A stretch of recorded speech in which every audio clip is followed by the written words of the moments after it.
Hello दोस्तों, हम लोग अब अभी तक जो इंसर्शन का काम कर रहे थे उसमें सभी रो इंडिविजुअली इंसर्ट कर रहे थे। अब हम लोग देखेंगे कि कैसे मल्टीपल रिकॉर्ड एक साथ इंसर्ट कर सकते हैं और जो रो इंसर्ट हुई हैं वो कौन कौन सी रो आईडी थी वो हम लोग गेट करेंगे। तो चलिए हम लोग प्रैक्टिकली देखते हैं। यहाँ पे मैंने यूज डीबी बैंकिंग गो लिखा हुआ है। इसका मतलब आप लोगों को पता है कि ये जो भी हम लोग डेटाबेस यूज करते हैं उसके लिए लिखते हैं। तो अभी जो मैं डेटाबेस यूज कर रहा हूँ वो डीबी बैंकिंग है और इसमें मैं इंसर्ट की एक क्वेरी चलाता हूँ, इंसर्ट इनटू टीबीएल टेस्ट। ठीक है, अब यहाँ पे वैल्यूज के अंदर हम लोग कौन कौन से पैरामीटर हैं वो पहले एक बार डिफाइन कर लेते हैं। तो मैं यहाँ से नेम भेजूंगा, सैलरी भेजूंगा और एज भेजूंगा।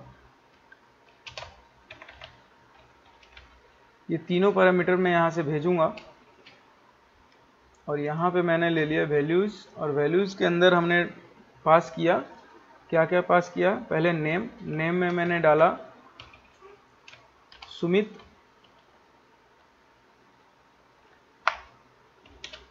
सैलरी एनवेर कैरी ली हुई है तो मैं इसमें 50,000 कर देता हूँ और इनकी एज जो कर देता हूँ 23 कर देता हूँ।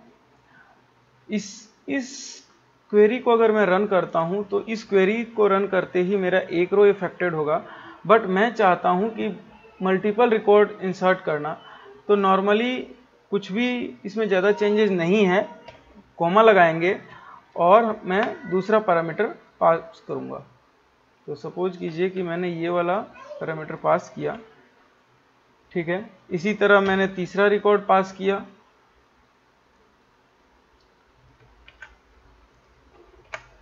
यहाँ पे जो कर दिया रमेश,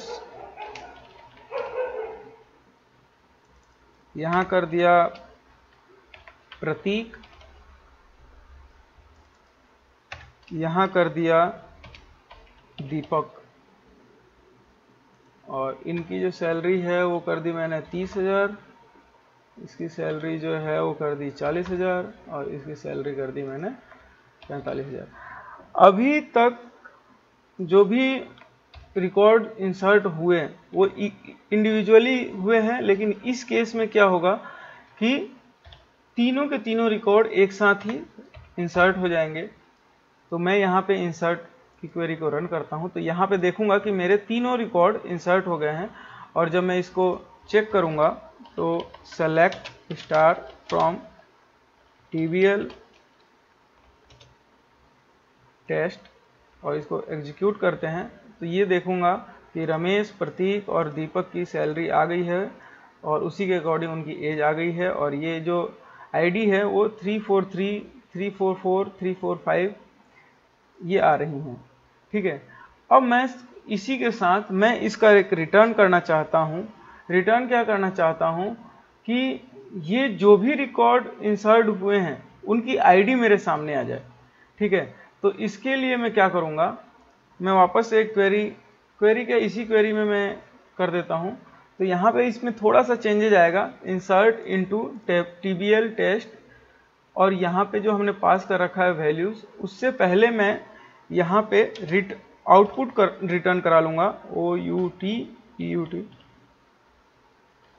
आउटपुट में मैं क्या चेक करूँगा, आईडी, और ये जो आईडी आएगी वो आईडी आएगी एक इंसर्टेड टेबल होती है।